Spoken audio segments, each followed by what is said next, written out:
പൊന്നാനിയിൽ പ്രവാസിയുടെ വീട് കുത്തിത്തുറന്ന് 2 കോടിയോളം രൂപ വില വരുന്ന 350 പവൻ സ്വർണം കവർന്നു. കേസിൽ സ്ഥിരം മോഷ്ടാക്കളെ കേന്ദ്രീകരിച്ച് അന്വേഷണം ശക്തമാക്കിയിരിക്കുകയാണ്. ജലലഭ്യത നിങ്ങൾക്കൊരു പ്രശ്നമാണോ? ഗവൺമെന്റ് അംഗീകൃത ബോർവെൽ ഏജൻസിയായ മദീന ബോർവെൽസ് ഇനി നിങ്ങൾക്കൊപ്പമുണ്ട്. പൊന്നാനി സ്വദേശി മണൽത്തറയിൽ രാജീവിന്റെ വീട്ടിലാണ് കവർച്ച നടന്നത്. രാജീവും കുടുംബവും വിദേശത്താണ് താമസിക്കുന്നത്.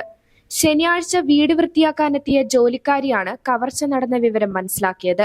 വീടിന്റെ പുറകുവശത്തെ ഗ്രിൽ തകർത്ത നിലയിലായിരുന്നു. റൂമുകളും അലമാരകളും തുറന്നിട്ട നിലയിലും. കൃത്യമായ ആസൂത്രണത്തോടെയാണ് കവർച്ച നടത്തിയതെന്നാണ് നിഗമനം. പ്രതിയിലേക്ക് എത്താനുള്ള കൂടുതൽ തെളിവുകളൊന്നും ഇതുവരെ പോലീസിന് ലഭിച്ചിട്ടില്ല. അടുത്ത കാലത്ത് ജയിലിൽ നിന്ന് ഇറങ്ങിയവരുടെ ഉൾപ്പെടെ പട്ടിക പോലീസ് ശേഖരിക്കുന്നുണ്ട്. കവർച്ച നടന്ന വീട്ടിലെ CCTV ദൃശ്യങ്ങൾ നശിപ്പിക്കപ്പെട്ടത് പോലീസിന് വലിയ വെല്ലുവിളിയാണ്. സമീപ പ്രദേശങ്ങളിലെ CCTV ദൃശ്യങ്ങളും പരിശോധിക്കുന്നുണ്ട്. കവർച്ചയ്ക്ക് പിന്നിൽ ഒന്നിലധികം പേരുണ്ടാകാനുള്ള സാധ്യതയും തള്ളിക്കളയുന്നില്ല.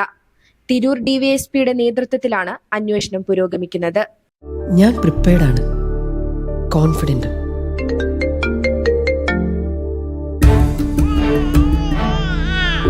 നിന്റെ ഓരോ ചലനവും എനിക്ക് അന്നേ അറിയാമായിരുന്നു.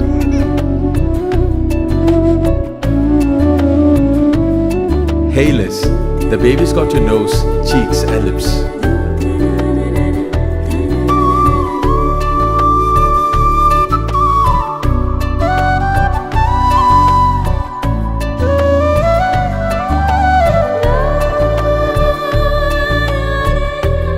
നിന്റെ സോഫ്റ്റ് സ്കിൻ, കെയർ, കംഫർട്ടൊക്കെ ശ്രദ്ധിച്ച് നിന്നെ സംരക്ഷിക്കാൻ എനിക്കാവുന്ന പോലെ മറ്റാർക്ക് സാധിക്കും? നീ ഹെൽത്തിയായി, ഹാപ്പിയായി, സ്വതന്ത്രനായി വളരൂ. ഓരോ ചുവടിലും നിന്നോടൊപ്പം ഞാനുണ്ടെന്ന ധൈര്യത്തോടെ.